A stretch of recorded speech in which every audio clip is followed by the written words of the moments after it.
네, 타이거 사카 커피와 함께 설탕 걱정하지 마시고 커피 믹스 맛있게 드시기 바라겠습니다. 자, 그러면 미국 주식이 아니죠. 미국 정치. 정치 대선 이야기 한번 좀 나눠보도록 하겠습니다. 국립외교원의 미주연구부 민정훈 교수님 어서 오십시오. 예, 안녕하세요. 안녕하세요. 네, 반갑습니다. 오랜만에 뵙습니다. 자, 이제 트럼프 대 헤일리 구도는 이제 뭐 명확해진 거죠. 그렇습니다. 제가 다시 왔으니까 좀 시간이 어느 정도 지난 거죠. 예. 전에 이제 경선 시작하기 전에 와서 전망에 대해서 말씀드렸는데 예상대로 이제 트럼프 대통령이 독주를 하게 되고 이제 여타 후보들이 다 이제 사퇴를 했죠. 네. 유일하게 헤일리 후보만 남았는데 딱 둘이 남은 거예요. 예, 그렇습니다. 그래서 둘이 남았는데 아무래도 헤일리 후보도 지금 치러지고 있는 뉴 햄프셔 경선에서 트럼프 대통령 전 대통령한테 질 것이 거의 확실시되고 있기 때문에 이제 그 관심사는 언제 사퇴할 것이냐 헤일리 후보가 이게 지금 집중되고 있습니다. 근데요, 여기서 우리가 헤일리 후보에 대해서 뭘 기대했던 부분이 있다면 어느 지점에서 기대를 할 수가 있었던 거예요?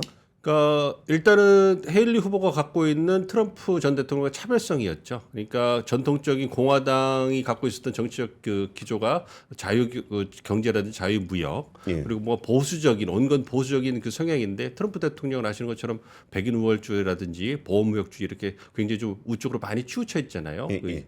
공화당 전통과는 다르게 그런 부분에서 공화당 주류들이 지지를 했었고 그렇기 때문에 트럼프 전 대통령이 워낙 그 인기가 빵빵하고 앞서 나갔지만 그럼에도 불구하고 조금이라도 희망을 가지고 트럼프의 대항마가 돼주기를 바랬던 것인데 아무래도 쉽지 않은 것 같습니다. 네. 그게 딱 이 두 번째 경선 정도에서 뭔가를 보여줘야 되는 거죠. 그게 아니면은 아무 의미가 없는 게 되는 거예요. 그렇습니다. 이게 굉장히 그 독특한 미국만의 그 예비 선거 경선의 너무 그 어려워요. 문화인데요. 예. 그러니까 굉장히 오랜 시간에 걸쳐서 주들이 그 경선을 치러요. 그러니까 올해 같은 경우에는 1월 15일에 아이오와 코커스가 먼저 시작이 됐잖아요. 그리고 예. 일주일 후에 뉴햄프셔, 그다음에 주요 2월 24일에 사우스캐롤라이나, 3월 5일에 슈퍼투스라고 그래가지고 열 몇 개 주가 동시에 경선을 하고요. 이게 6월 4일까지 가요. 그러니까 굉장히 그 쭉 늘어져 있는데. 재밌는 건 뭐냐면 이 초기에 아이오와 코커스나 뉴햄프셔 프라이머에서 얼마나 잘하느냐가 향후의 그 경선에 계속 참여할 것인가를 결정을 해요. 왜냐하면 인지도하고 그다음에 그 선거 자금이 있지 않습니까? 예, 예. 그러니까 잘 알려지지 않은 그런 그 신인들이 나와가지고 계속 인지도를 알리고 뭔가 선거 자금을 모금하려면 잘해야 되거든요. 그런데 인지도가 없으면 잘하기가 어렵잖아요. 그러니까 고생을 하다가 갖고 있는 선거 자금은 아이오와에서 잘하고 싶어가지고 막 다 쏟아붓는데 그 이후에 돈이 없는 거예요. 그러니까 인지도도 없고 결과는 안 나오고 자금이 떨어지니까 어쩔 수 없이 이제 사퇴를 하게 되는 거죠. 그러니까 이게 쭉 그 결쳐져 있기 때문에 인지도가 좋고 그다음에 그 선거 조직이 빵빵하고 네네. 그다음에 선거 자금을 잘 받는 후보가 살아남기가 좋은 구조입니다. 네네. 그렇습니다. 근데 그 나머지 후보들 포기한 후보들이 나는 트럼프요, 나는 헤일리요 이거 다 했나요? 아니면 그냥 안 하고도 그만두고 안 한 후보들도 있는데 대체로 지금 보면 네. 트럼프 전 대통령에게 줄을 서는 그런 모습 그래요? 보여주고 있습니다. 그래서 이번에 뉴 햄프셔 그 경선 그 유세에도 네. 이제 그 사퇴한 그 인도계 비벡 라마스와미라든지 그 흑인인 그 상원의원 그리고 다 여타 후보들이 다 트럼프 쪽으로 쪽으로 딱 그 저기 서가지고 이제 그 어떻게 보면 딸랑딸랑하는 이런 모습을 좀 보여주고 있습니다. 아무래도 네. 트럼프 전 대통령의 대서론을 확인해주는 모습이다 이렇게 볼 수 있겠습니다. 그 디센티스 주지사 같은 경우는 약간 이제 트럼프 키즈라고도 불렸다가 좀 들이받는 모습도 보였다가 뭐 그랬던 것 같은데 결국은 트럼프 지지를 선언을 하고 끝난 거죠. 그렇습니다. 그 말씀해 주신 것처럼 드센티스 플로리다 주지사 같은 경우에는 트럼프 대통령 후광을 받아가지고 플로리다에서 성공한 정치인이 됐거든요. 예. 리틀 트럼프라고 그래가지고 트럼프가 미국 우선주의를 굉장히 그 모방하면서 표방하면서 플로리다 성공을 했는데 이게 대선에 나오니까 트럼프 전 대통령하고 겹치는 거예요. 겹치다 보니까 차별할 수 없는 거고 그 트럼프하고 디센티스 둘 중에 누구 선택할 거냐 유권자에 물어보니까 트럼프한테 가는 거예요. 그러니까 정책적 차별성도 없고 그다음에 또 후보 자신이 갖고 있는 매력이라는 어필. 그러니까 트럼프가 갖고 있는 티켓 파워만큼의 그러한 것을 보여주지 못한 거예요. 그래서 이번 그 경선에서 예상외로 매력이 없는 후보 이런 평을 받았기 때문에 결국은 자신이 갖고 있는 선거 자금 역량을 아이오와 코커스에 다 투입했는데도 결국은 그 빚을 보지 못하고 결국은 이제 밀려나게 되니까 네. 이제 사퇴하게 된 그런 사태가 발생했습니다. 근데 이게 두 번째 아닙니까? 두 번째죠 지금 예. 하는 게. 예. 두 번째 주. 예, 그렇습니다. 네.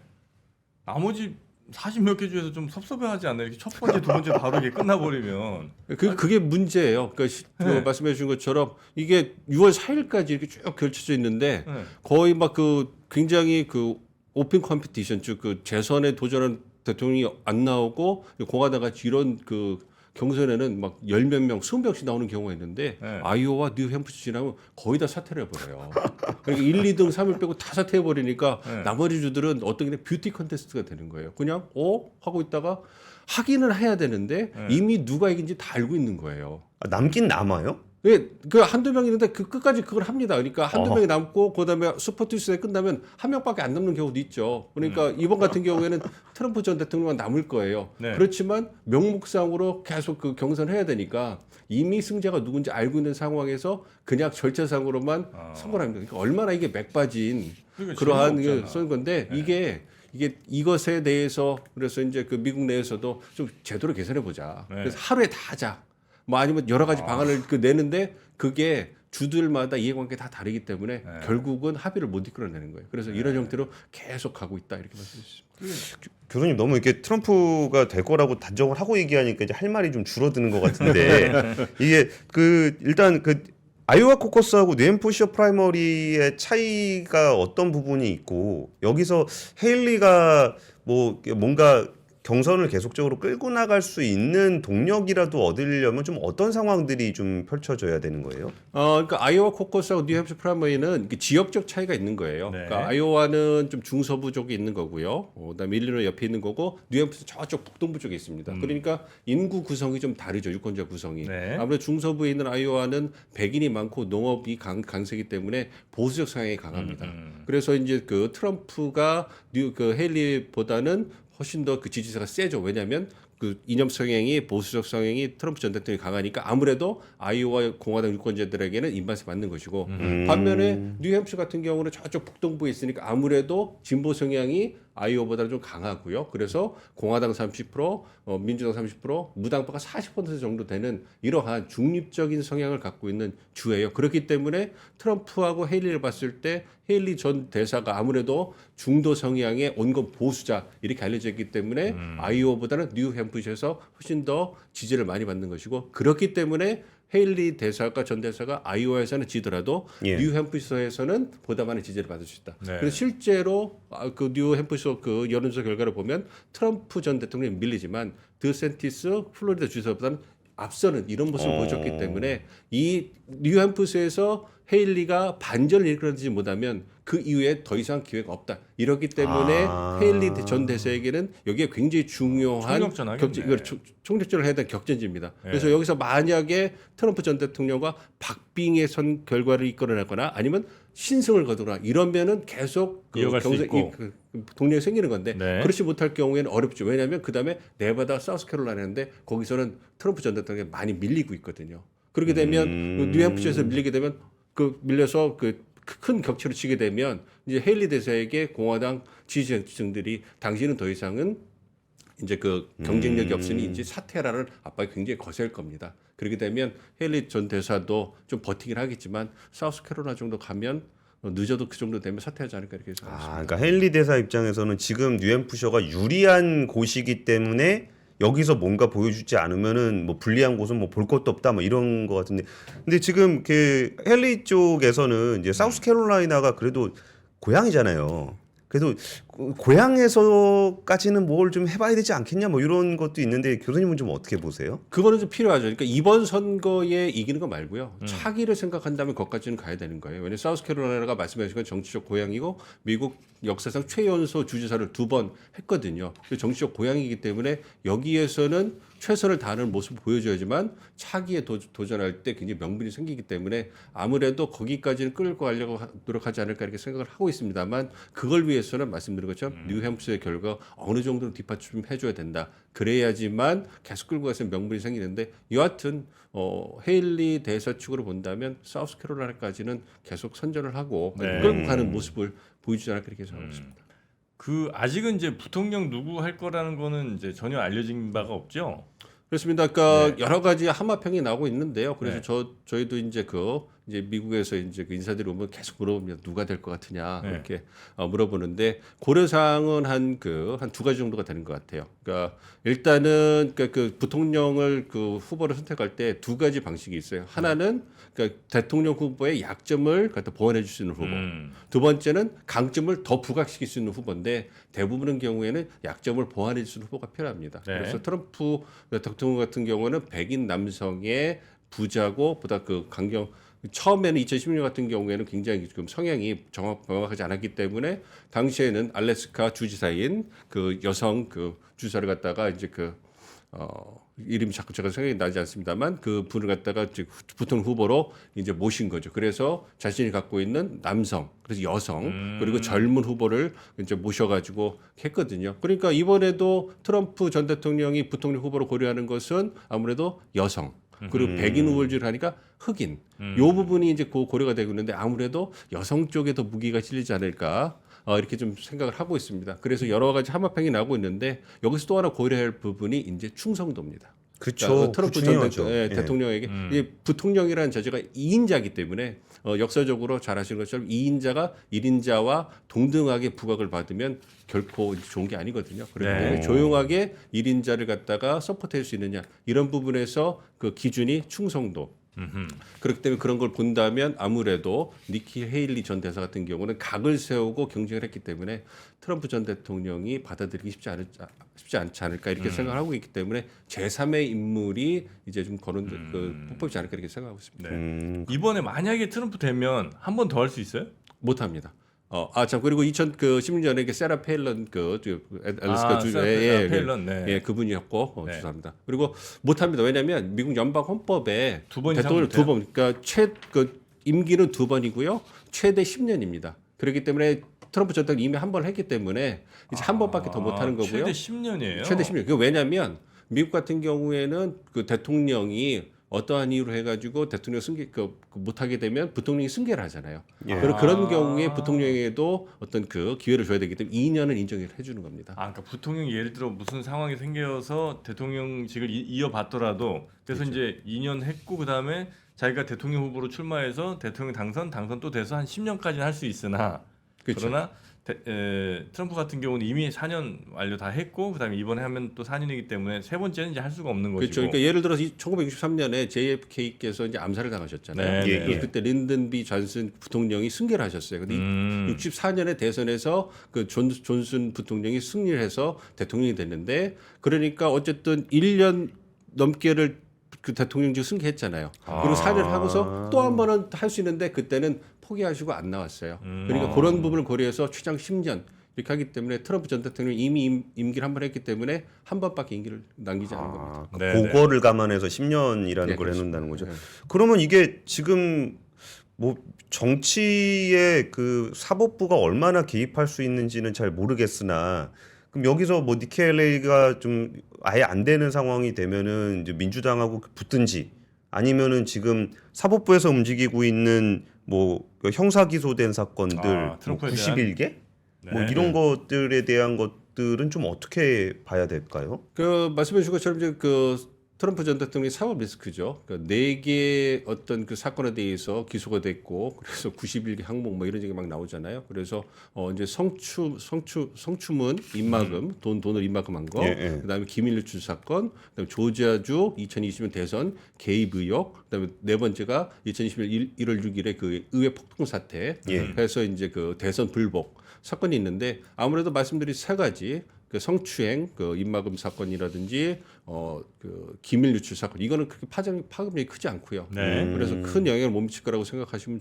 될 것 같고, 그다음에 기밀 유출 사건 같은 경우는 이번 대선 전에는 안 다를 것 같다. 이게 전망이 대세고요. 세 번째 조지아주 같은 경우가 굉장히 중요한 부분인데 이걸 담당하는 조지아주 어떤 그 검찰 쪽에서 스캔들이라든지 뭐 의혹이 좀 있어요. 그래서 동력이 좀 떨어진 상태입니다. 그래서 그 부분이 이제 그 8월에 제대로 예정대로 진행될 수 있을까 이 부분에서 의문이 좀 제기되고 있기 때문에 이제 동력이 많이 떨어진 상태고, 나머지 하나는 1월 6일 의회 폭동 사태에 대해서 지금 워싱턴 DC 법원 연방법원이 계속 그 심의를 하고 있는데 이 부분이 나올 수 있을까? 이게 관건이에요. 근데 문제는 그것이 그 대선 전에 그 본선 전에 11월 전에 나온다고 해도 네. 계속 이제 그 항소를 하겠죠. 그쵸. 그렇기 때문에 그 부분이 결정적으로 트럼프가 대통령이 되는 걸 막지는 못할 거라 이게 그 전망이 우세한데요. 무엇보다도 일단은 그 트럼프 전 대통령이 그 법원에 서서 당신은 유죄다라는 판결을 받으면 이거는 정치적으로 타격이 올 수 있다는 거죠.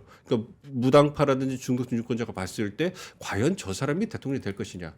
그러니까 공화당 지지층하고 민주당 지지층은 큰 영향을 받지 않겠지만 예. 표심을 결정하지 못한 무당파라든지 중도층 같은 경우에는 그러한 모습을 봤을 때 아무래도 표심이 흔들 수 있기 때문에 정치적으로 법리적으로는 크게 대통령 출마에 영향을 못 미치겠지만 네. 정치적으로는 표심에는 영향을 미칠 가능성이 있다. 그렇기 때문에 주목을 하고 있다 생각합니다.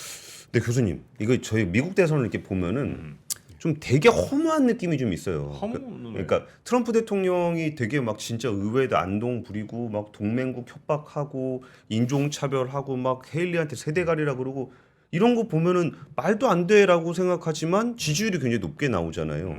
그러면서 지금 뭐 나머지 뭐 불법적으로 했던 것들도 별 의미가 없는 것 같고 그렇게 해갖고 뭐 지지율도 더 많이 나오니까 이렇게 당선이 된다 그러면 이게 뭔가 싶은, 그러니까 상식적으로 잘 받아들이기가 어려운 부분들이 좀 있는데 그 미국 연구하시는 분들은 이번 미국 대선에다가 좀 어떤 의미와 어떤 포인트를 좀 보고 계세요? 그러니까 그 저도 미국을 쳐다보고 있는데 미국이 어떻게 하다가 이렇게까지 됐지 이러한 그 자괴감이 막 비슷하다니까요, 듭니다. 다들. 왜냐하면 어쨌든 국격이라는 게 있잖아요. 정치 품격이라는 게 있는데 그 트럼프 전 대통령이 이걸 완전히 무너뜨린 거죠. 2016년에 나와가지고 그때 정말 충격이었어요. 어떻게 대선 후보, 유력 대선 후보 입에서 저러한 뭐 멕시코나 이런 쪽에서 미국을 막 그 레이프한다, 한국말 말을 그런 표현을 쓰고 막 그 갈취한다 이런 표현을 쓰고 그다음에 말씀하신 것처럼 막 그 굉장히 막 그 스캔들이라든지 이런 부분에서 그 혼란스러웠고 그래서 굉장히 격을 떨어뜨리는데 그게 언제부턴가 그 완전히 그 뉴 노멀이 돼버린 것 같아요. 예, 예. 완전히 격이 떨어져 버렸잖아요. 그렇게 되다 보니까 트럼프 전 대통령한테는 그 정도 면죄부가 주어지는 것 같아요. 그리고 한편으로는 미국 사람들에게 정치적 올바름에 대한 뭔가 좀 그 피로감이 있었는데 이 부분을 좀 깨준 부분이 아닌가. 그러니까 트럼프 전 대통령 얘기하는 거 들어보면 굉장히 직설적이죠. 그리고 뭔가 좀 이렇게 사이다 같다고 할까요? 그러니까 그런 걸 보여주는 게 있고 그래서 알아듣기 쉽고 그리고 이제 그 공약을 보면 굉장히 대중 영합주의하면서 굉장히 매력적인 공약들이 생각보다 많아요. 네. 그리고 트럼프 전 대통령이 집권했을 때 정말로 자기 공약을 실현하려고 노력을 정말 많이 했습니다. 그러니까 정책 실행률이 가장 높은 대통령이 트럼프 그래요? 대통령이에요. 약속을 지킨 대통령. 예, 약속을 지켰지만 그게 법원에 의해서 이게 뒤집히긴 했지만 예. 그런 부분이 있습니다. 그래서 그런 부분도 있고요. 트럼프 전 대통령이 돌아오는 것은 미국 외교 정책, 대외 정책에 있어서 방향 다시 그 트럼프 시대로 돌아가는 걸 의미하기 때문에 전 세계가 주목할 수밖에 없는 거죠. 그래서 미국이 갖고 있는 정치, 경제, 안보 분야의 영향을 생각한다면 네. 트럼프가 들어와서 트럼프 2기 행정부에서 트럼프 1기 행정부의 그러한 외교, 안보, 통상 분야의 정치 기조를 갖다 강화해 버리면 네. 이게 상당한 파장이 있거든요. 그렇기 때문에 주목을 하고 있다. 네. 민주당도 어쨌든 이런 뭐 프라이머리든 아니면 코커스 이런 거 하죠. 주별로. 예, 하고 있습니다만 그 전에도 말씀드린 것처럼 재선에 도전하는 대통령이 있는 경우에는 큰 주목을 못 받기 때문에 네. 그런 부분에서 이제 그 주목을 못 받죠. 그러니까 바이든 대통령이 그냥 유세하고 다니는 거예요? 그냥 유사하고 다니는 거고요. 그냥 절차상으로 한다 이렇게 보시면 좋을 것 같아요. 그래서 근데 원래는 아이오와 뉴햄프셔 순서로 가는데 네. 2020년에 바이든 대통령이 완전 고생을 많이 했거든요. 아이오와 4등, 뉴햄스 5등 하면서 그래서 바이든 안 될 것 같은데 이런 게 많았어요. 다행히 역전했구나. 네바다에서 2등하고 사우스캐롤라이나에서 1등하면서 반전을 했거든요. 그래서 트럼프 바이든 대통령이 좀 트라우마가 있는 것 같아요. 그래서 네. 대선 끝난 이후에 아이오와 뉴햄프셔가 어떤 민주당 표심을 대변하지 못하니 사우스캐롤라이나부터 하자. 이래가지고 분란이 좀 생기면서 뉴햄프셔가 이제 그거에 이제 반기를 들면서 지금 실시를 하는데 그래서 선거에 그 대의원을 갖다 안 주는 이런 상황까지 발생한 이런 거거든요. 그러니까 페널티를 대우는 받는 안 줘요? 예, 그러니까 대의원을 갖다가 몰수해 버리는 거죠. 왜냐하면 민주당 전국위원회에서 사우스캐롤라이나 먼저 하고 뉴햄프셔 해라 그랬는데 네. 뉴햄프셔가 자기 주법으로 뉴햄프셔는 전국에서 가장 먼저 프라이머리를 개최한다 이렇게 돼 있어요. 아이오와 코커스는 주법으로 뭐라고 돼 있냐면 아이오와는 전국에서 가장 먼저 이벤트를 한다. 이렇게 돼 있거든요. 그래서 아이오와 먼저 뉴햄프셔 이렇게 가는데 이게 가능한 것은 연방 헌법에 선거법은 주정부의 관할이 이렇게 돼 있기 때문에 그게 가능한 거예요. 그래서 그렇게 하는 건데 이걸 민주당 전국위원회에서 뒤집었는데 뉴햄프셔에서 반기를 들으니까 민주당 전국위원회 선거 관련돼서 페널티를 준 겁니다. 뉴햄프셔에 아이오와는 따라서 이제 다음에 하겠지만 그런 부분이에요. 그래서 네. 그런 것 때문에 뉴햄프셔에 바이든 대통령 후보 측이 등록도 안 하고 그래서 기명 투표를 해야 되는 그런 혼란도 생기고 그런 부분이 있는데 어쨌든 이 공화당 경선이 흥행을 하고 있잖아요. 그렇기 때문에 민주당 경선을 조용히 가면서 그러한 부분이 바이든 대통령한테는 좋지 않은 거예요. 어쨌든 선거에 그쵸. 나오면 예. 계속 주목을 받아야 되는데 그런 표심이나 주목이 다 공화당 쪽으로 가고 있잖아요. 그러니까 그런 부분이 지금 본선 여론조사에 조금 영향을 미치는 거 아니라 그러면서 지금 요즘 나오는 여론조사 보면 바이든이 트럼프에 밀리는 조금씩 그 격차가 벌어지는 이런 모습을 보여주고 있거든요. 네. 그런 걸 보면 바이든 후보 측 민주당 쪽에서는 좀 속이 타지 않을까 이렇게 생각합니다.